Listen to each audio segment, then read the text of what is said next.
McDonald's has sold more than 300 billion burgers. That's more than the total number of people who have ever lived on planet Earth. Let that sink in for a second. But here's the part almost nobody tells you. Burgers are not how McDonald's actually makes most of its money. If McDonald's stopped selling food tomorrow morning, they would still make billions of dollars. Sounds impossible, right? It's not. Because the real McDonald's business has been quietly hiding behind those golden arches since 1956. And today, I'm dragging it into the light. McDonald's is secretly one of the biggest landlords on planet Earth. Opening a single McDonald's franchise can cost you more than $2 million, even though everyone thinks it's cheap. There's a brand new lawsuit in 2026 questioning if their burgers are even what the menu claims. And right now, thousands of McDonald's franchise owners are angrier at corporate than they've been in over 20 years. Stick with me till the very end, because the last part will change how you see every McDonald's you walk into forever. Before we get into the secrets, let's understand what we're actually dealing with. McDonald's operates in 119 countries. Every single day, it serves about 68 million customers. That's close to 1% of the entire human population eating at McDonald's every single day. There are more than 43,000 McDonald's restaurants on Earth right now. And here's the wild part. More than 90% of them aren't even owned by McDonald's corporate. They're owned by regular franchise owners, just like the ones we're about to talk about. Let's go back to the 1950s. Ray Kroc was not a rich man.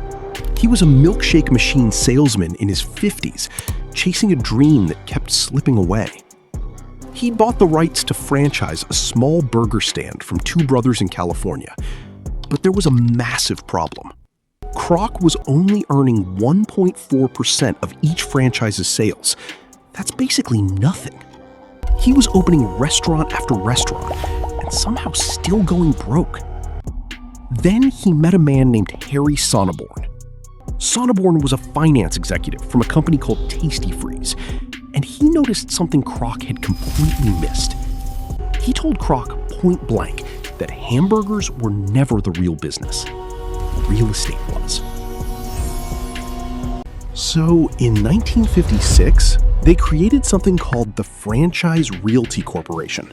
The idea was simple and genius.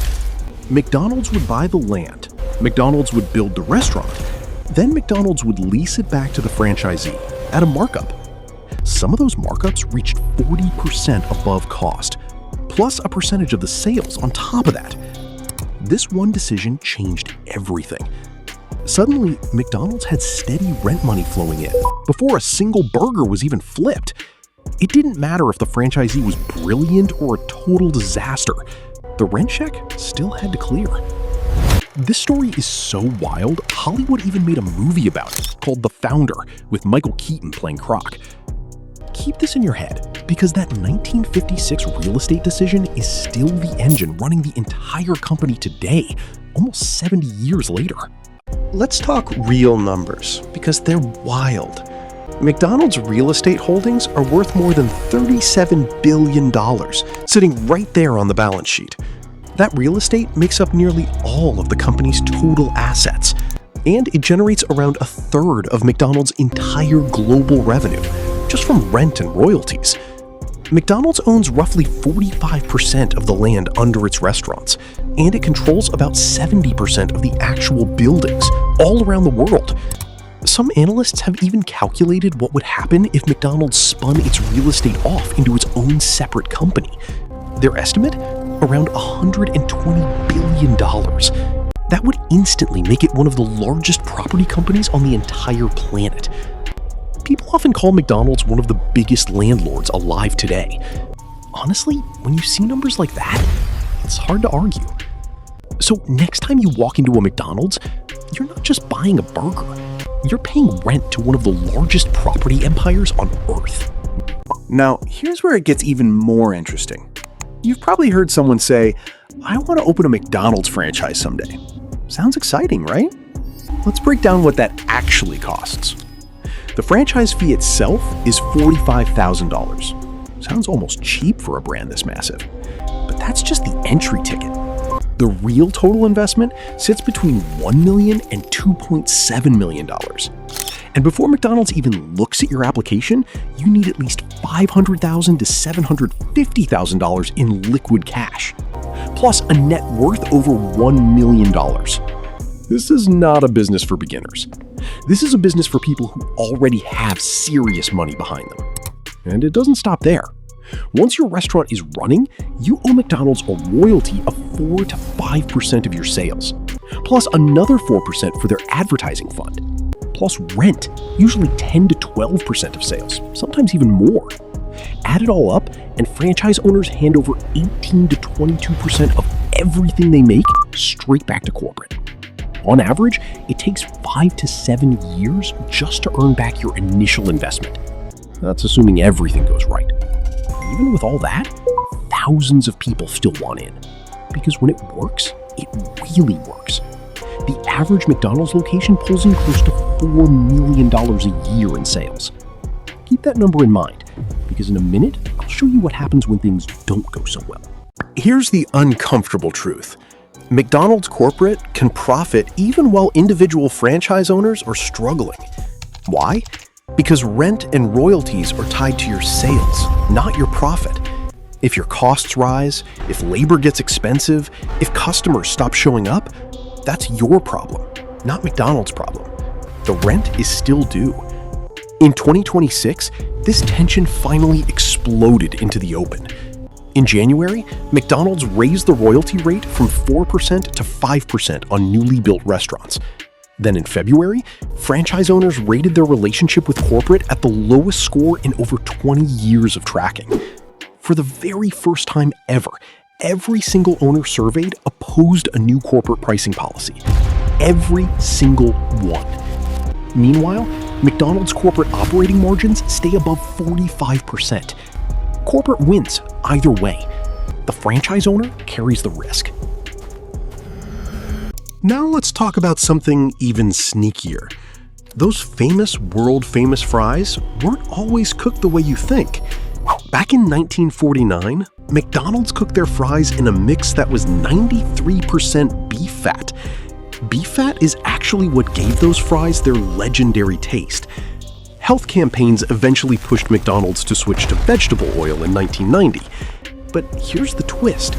They added something called natural flavoring to keep that same beef taste, and that flavoring quietly contained beef derivatives. In 2002, this exploded into a massive lawsuit.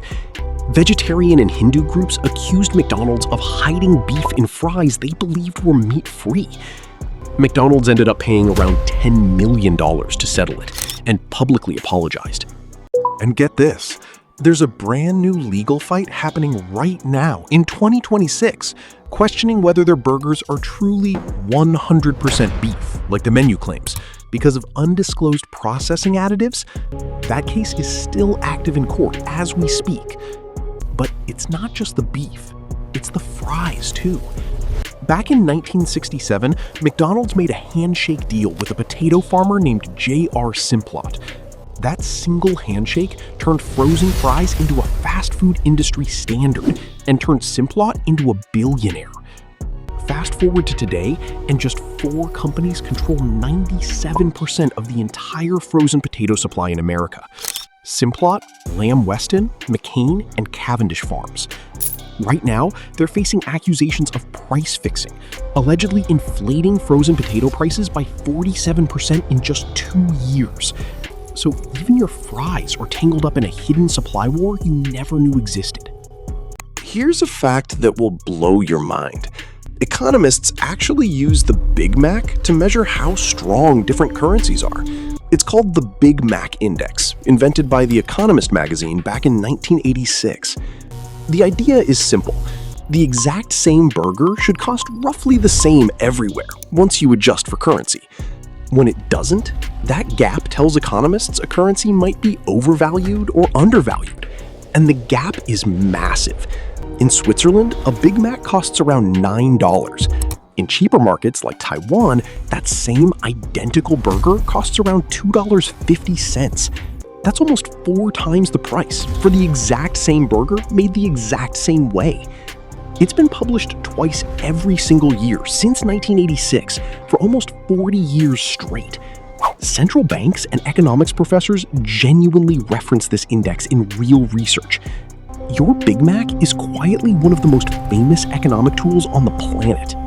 One more secret most people miss completely. McDonald's isn't just a burger company or a real estate company.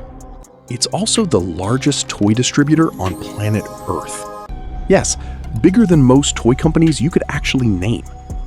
The Happy Meal launched nationwide in 1979. Today, it makes up close to 20% of McDonald's total sales. McDonald's sells more than 1 billion Happy Meals every single year. When they released Pokemon toys in 2021, adults flooded restaurants just for the toys, not the food. Some of those toys got resold online for over 10 times the price of the meal itself. Why does this matter? Because McDonald's isn't just selling you food. It's building brand loyalty before a kid can even read the menu. By the time that kid grows up, McDonald's already has their heart for life. Let's finish with Wall Street. McDonald's has raised its dividend for 49 straight years in a row. One more year, and it officially becomes what's called a dividend king. Even after a rough recent stretch, the company is still worth close to $190 billion.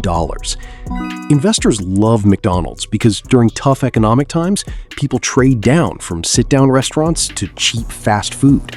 And McDonald's is usually the biggest winner when that happens. That's exactly why Wall Street treats this stock like a safety net. So let's go back to where we started. 300 billion burgers sold. Remember what I told you at the start? If McDonald's stopped selling food tomorrow, they'd still make billions from rent alone. Now you know exactly why. McDonald's isn't really a burger company. It's a real estate empire. It's a toy company. It's one of Wall Street's favorite stocks. And somewhere in the middle of all that, they just happen to sell you fries too. Next time you drive past those golden arches, you'll see them differently. You're not just looking at a fast food restaurant. You're looking at one of the most brilliant and, honestly, one of the most ruthless business models ever built. If this opened your eyes, you know exactly what to do. Hit like, subscribe, and tell me in the comments, which company should I expose next?